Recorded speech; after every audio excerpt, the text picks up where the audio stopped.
Hello everyone and welcome back to my channel, or if you're new here, hi, I'm Kaylee and I post speed builds of various types in The Sims 4 and we just shoot the shit. Today I've set out to build a house, but not just any house, it's a livable flying saucer. And to make it even harder on myself, it's entirely base game. I typically build with a lot of custom content because 1, it's just really pretty, and 2, it's free to download, unlike The Sims DLCs. I haven't built anything in The Sims 4 using only the base game since I first started playing, so this was a challenge. I had this idea to make a functional flying saucer for alien Sims, not that you can have aliens without the Get to Work expansion pack, and was previewing the catalog to see what items I would be working with. Unsurprisingly, I don't have a ton of custom content for an alien spaceship, but weirdly the base game does.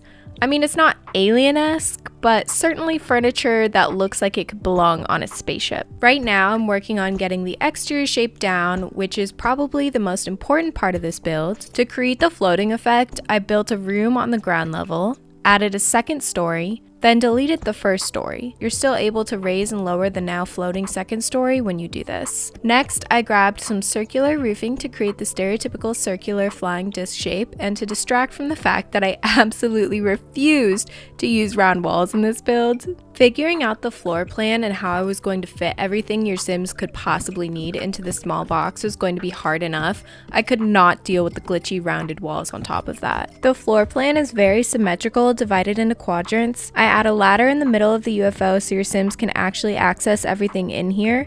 It's a tight squeeze, but I play tested it and everything is fully functional. If you'd like to download this build, it's up on the Sims gallery right now. My EA ID is TheCrimsonShade, or you can search hashtag professional woman child and hashtag TheCrimsonShade. Okay, so I was going through the catalog and spotted this item called Mission Control in the desk category. You cannot access it without a couple of cheat codes because it's a career unlockable when your Sim reaches level 6 of the astronaut career. In order to get this item, you need to click Control-Shift-C to open up the cheats code box in the upper left corner of your screen. Next, type bb.ignore gameplay unlocks entitlement, long ass code, I know, and refresh your catalog. Everything in the catalog that was previously hidden behind a career or skill will be available. Now I'm placing down items to get a general idea of where I want everything to go. I was shocked at how much I was able to fit in here. There ends up being 2 bedrooms, 2 bathrooms, a kitchen, living room / control room, and another mini seating area. All that effort to access the mission control desk ended up being for nothing because I don't end up using it. I placed some computers on these LED switchboard desks as fake control stations instead, and these ones are not hidden behind a career or skill. They're just accessible in the catalog.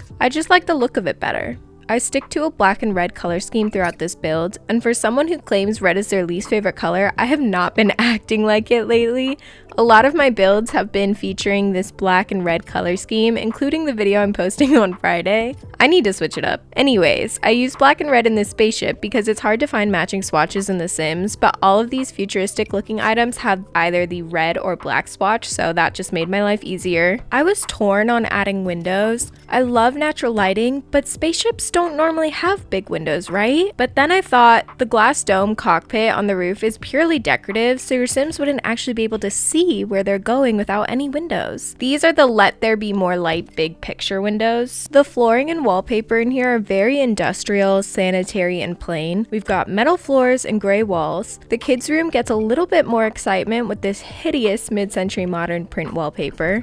I struggled the most with the kitchen and the kids' room. These spaces are technically big enough for your Sims to access everything they need, but they still felt very cramped. I was also working with sharp angles and diagonals a lot in these rooms, which is always a challenge. I end up fitting a fair amount of things in here. I believe there's even a fishbowl in the kids' room, which I'm pretending is a souvenir from their travels to Earth. They have a toy box and some robot toys, and when I was playtesting this, the child Sim I made hated the talking robot toy and actually developed a fear of it, which I thought was funny. I tried to use as much space-themed decor as I could find. I've been loving using these star string lights lately, even in my CC builds. I grabbed the solar system ceiling light, which is a level 2 astronaut career unlockable.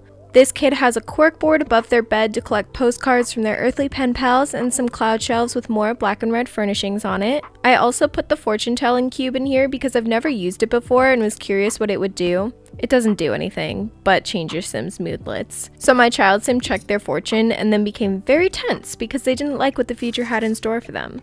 The kitchen is extremely tiny. It looks bigger than it is because of the diagonal walls, but trying to get everything in there without clipping was a mission. The primary bedroom is massive in comparison to the rest of the build. To fill out the space, I put a desk with some crystals and elements from the live edit menu. I also grabbed some framed photos of space from live edit and scattered those around the house. I say house, but I mean, it's a spaceship. I put the element chart in the primary room next to the desk of crystals and elements. You know, I've never used the element chart in game, so I don't know what it actually does, but I assume it's similar to the cork board. Like, it doesn't do anything, but it's just an extra space to display in-game collectibles. I did not do any landscaping on this build because it's floating. I'm always in the mood to build and furnish, but not always in the mood to landscape, and today was one of those days. If this wasn't a base game only build, I would have liked to add some cows on the lot from the cottage living expansion pack to pretend that they're going to get abducted. I also would have liked to create some sort of lighting where the ladder is to make it look like a light beam is shining down and sucking things and Sims up into the UFO, but I couldn't figure out how to accomplish that. I thought I did when I found a debug halo light, but in live mode or live mode, whatever you want to call it, it literally didn't do anything, so that was a fail. I'm about to extend the living room just a tad so it's symmetrical with the primary room. This will also give me a bit more space to add a coffee table in here. I tried to find a place for a dining table, but it took up too much space, but it's fine because your Sims will either eat standing up or sit at the sofa and eat. And here you can see I was really struggling with how I was going to make this kitchen work. I do end up giving them the most expensive stove and fridge because they are the only ones that look like they fit a futuristic home. I haven't checked how much this UFO costs for your Sims to actually buy, but I'm sure it's not cheap considering they have a giant flat screen and 2 computers in addition to the nicest kitchen appliances. The exterior of this UFO is pretty plain, so it can blend into the sky, of course. I added some little disc lights all around the top and bottom of the exterior walls to give it a little something extra, and those lights are actually meant for pools. Other than that, I just add a few more finishing touches to the build, like a wardrobe and rugs. I add a pile of clothes on the floor of the kids' bathroom just for a touch of personality, because even aliens can be messy. And on that note, I'm going to end the voiceover here. Thank you so much for watching, and if you haven't already, please subscribe to my channel.